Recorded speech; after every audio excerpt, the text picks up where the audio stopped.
Two boys are standing on the top of a wall, which is 400 meters from ground. The first boy drops a tennis ball over the side of the wall. 2 seconds later, his friend throws another ball vertically downwards. तो वो किसी speed से फेंकता है, वो drop करता है या स्पीड से फेंकता है. Calculate the required initial speed या velocity of the second ball in order for it to hit the ground at the same time as the first ball. तो ये दीवार से एक केस में ये हो रहा है कि हम बॉल को सिर्फ ड्रॉप मात्र कर रहे हैं, तो हमें कुछ टाइम मिलेगा जिसमें ये बॉल नीचे गिर जाएगी, और ये हाइट दे रखी 400 metres.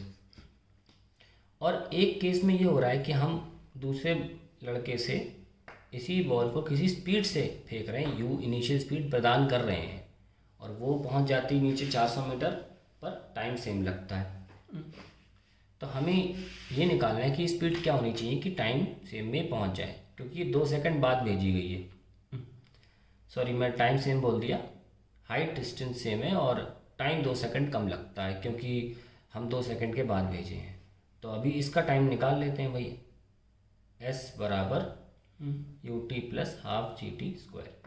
So we have 400 is equals to 0 क्योंकि इनिशियल स्पीड 0 है, और this is 5 10/2 5 and then t square. 5 कितनी बार जाएगा, 80 बार जाएगा. तो टी स्क्वायर कितना आ गया, 80, और टी आ गया 840 इंटू 2, 16 5 से बोल सकते हो, तो 4√5 आ जाएगा आंसर. देख लीजिए क्या कर रहा हूँ मैं, फैक्टर्स बना रहा हूँ ना. 16 इंटू 5, सो 4 बाहर आ गया और √5 बाहर नहीं आ पाया. अब हमें ये u निकालना है. इतने टाइम में बॉल गिर जाती है, और 2 सेकंड के बाद हम इसको फेंकते हैं, यानी कि इस बॉल के पास अब गिरने के लिए कितना टाइम है, इसके पास टाइम है t2, इसको t1 बोल लें. दिस इज 4√5 माइनस 2, इतना ही टाइम है इसके पास. अब √5 की वैल्यू 2.23 आती है. अब 1 से लेकर 10 तक के रूट रटे होने चाहिए आपको. सो 2.23 इंटू 4 कितना आएगा, 80, 23 5 से 105 and 115 sorry, and 4.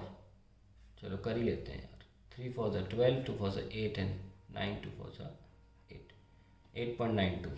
Sorry 4 times था, मैंने 5 टाइम्स कर रहा था. 8.92 माइनस 2 दैट इज 6.92. तो इसके पास सिर्फ 6.92 सेकेंड्स है. सो आइए सॉल्व करते हैं इसको. डिस्टेंस तो 400 ही है, इसकी स्पीड क्या होनी चाहिए, u into 6.92 minus half g is 10 into 6.92 का स्क्वायर. सो हमारा इससे u आ जाएगा इस सॉल्यूशन से, है ना. ये 5 है, सो 400 माइनस 5 इंटू 6.92 का स्क्वायर. 6.92 या 6.9 ले लें तो 7 के आसपास ही चल रहा है ना. ये 7 का 49 होता है, थोड़ा सा कम ले लीजिए, 48 ले लीजिए. 48 5 ज़ा 240, तो 240 divided by 6.92 will give me the required answer. This is 160 divided by 7 approximately.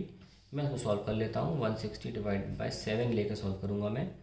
7 2 14, 27, approximately it is coming out to be 23 meter per second. These are approximate answers. You can definitely calculate more precisely at your home, लेकिन मैं आपको method सिखा रहा हूँ, थोड़े precise answer आप निकाल सकते हैं. ठीक है. So the answer is 23 metre per second.